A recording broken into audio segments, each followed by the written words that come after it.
guys, so yeah, sorry, this is a little bit of a late night review because I don't know what was going on with the site that I normally use to review the manga, but anyway, just jumping right into the chapter. It starts with Ziggy more or less confirming what we were all thinking at the end of the last chapter, which is that Rebecca is the thing that's powering the Eden Zero. Now, on the flip side of that, though, the chapter also seems to imply that the means by which her ether powers the Eden Zero's travel isn't so much Rebecca's corpse itself, but more some kind of hyperdrive or engine that has her power stored in it. But at the same time, given Mashima coming out and stating that the series is gonna get even more dramatic beyond this point, I'm not sure how much I buy into the idea that Rebecca's power is being stored in that it's that simple, that it's some kind of ether drive, or just that's some kind of machine just with Rebecca's powers in it.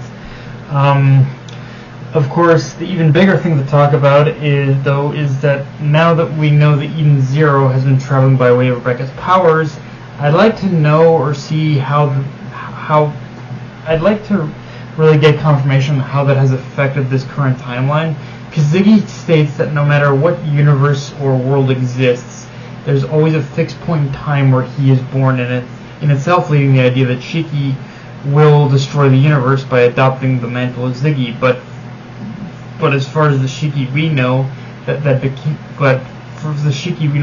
Ziggy, all that happened because he had chosen to stay on Nero 66 and took the brunt of the explosion, whereas our Shiki did not, causing that inciting incident to be more or less averted. So going by that logic, if Ziggy still believes that Shiki is likely to destroy the universe, then what is going to be this inciting incident? Because again, going off Mashima's little warning to us as the readers about tragedy abound, that almost seems to imply that this fight on Linder could very well be the final fight of the Eden Zero crew, with Shiki being the only sole survivor to reach Mother. And yeah, me and Hermit are pretty much on the same wavelength at this point. That is the biggest open-ended question that we still need an answer for, which is, why were the star shines created? What was their role supposed to be? And I'm a little disappointed we didn't really touch on that in this chapter. However, knowing what we know now about Point Zero and Planet Edens, I'm more than positive how the series is likely to end now, which is that in some form or another, I almost have to believe that Point Zero and Planet Edens are likely to, in some shape or form, become one singular entity. The fact that Mashima portrayed these two entities in this way, all but kind of confirms me of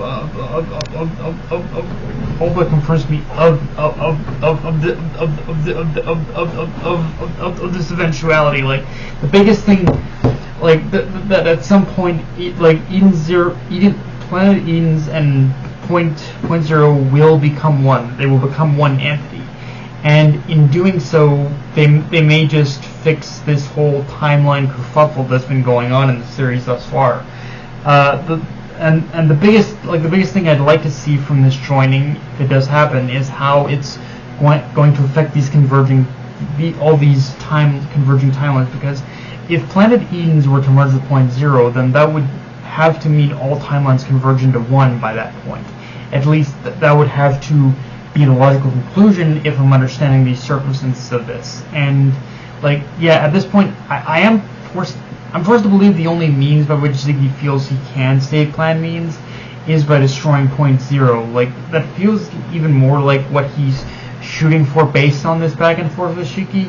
And the thing is, again, going off what I just said, I can't help but get the vibe that even if our Shiki does take up the mantle as Ziggy, his future self, I feel Ziggy's version of what it means for Shiki to destroy the universe and what may actually happen are two completely different things at this point. Again, I feel that I feel that with Ziggy's version of it, like that Shiki takes up, like the Shiki we know, like takes up his mantle as Ziggy. He takes it up and basically destroys, basically in his fit of rage of like in his depression, in his rage, in his rage of losing everyone he cares about, he basically he takes up that mantle of trying to conquer and destroy the universe, just like the Ziggy we know is doing now. But again, I think that's from Ziggy's version of events, and I think what may happen in an event where Shiki does take up the mantle where our Shiki takes the mantle is he becomes Ziggy for pretty much the sake of uniting like Point Zero and Planet Eden's together as one entity. Like I think that might be the thing that might drive this forth. All that aside, though, one critical point is we cut back to the two battlefields with the Eden Zero crew fighting Crow from the outside, while Holy's group tries to find and destroy Crow's core from the inside. And yeah, after what happened to Clean in this chapter, I think we're gonna be seeing the tables turn in the absolute worst way possible. Like again, Mashima did promise us tragedy, and I think we just got a first taste of what that looks like. The only question I think I definitely still have is what the whole tragedy thing looks like. Like the only question I think, like what that looks like because for me it's a matter of whether or not Mashima is gonna stick. Whatever happens, whatever tragedy happens, is gonna stick. Because although Mashima has proven he is willing to kill off key characters and presented a scenario where that's possible, for me it's one of those things where I think I will always be holding on to a certain degree of lingering doubts until we reach the final page of the final chapter. Like at this, like I have little doubt that he's willing to kill a lot of characters off, but it's just that matter of how much is that going to stick, and even more so if Point Zero and Planet Eden's become one entity, how is that going to affect the events of what happens? Are all the characters who died going to be revived? Like it's a question I'm kind of just pondering right now with all that we've learned, so taking all the information we've learned together into account. And yeah, Ziggy gets an overdrive upgrade, which yeah, not gonna lie, looks pretty epic and has been worked for Shiki. Like unless Shiki managed to pull a major power up out of his ass, I doubt this battle is gonna last much longer. Also, Clown, what secrets do you know? Like seriously, start talking, Wacko Jacko, because like sister, I'm getting a little sick of your shit. Like seriously, start talking, damn it. I really want to know. But yeah, guys, that's pretty much all I got for this review. If you enjoyed the video, like, comment, subscribe. I'm on Twitter, Analyst Crunchyroll. Be sure to hit the notification bell, the subscribe button, and just share the video around, guys. Dark Knight of Me, signing off. Later, everyone.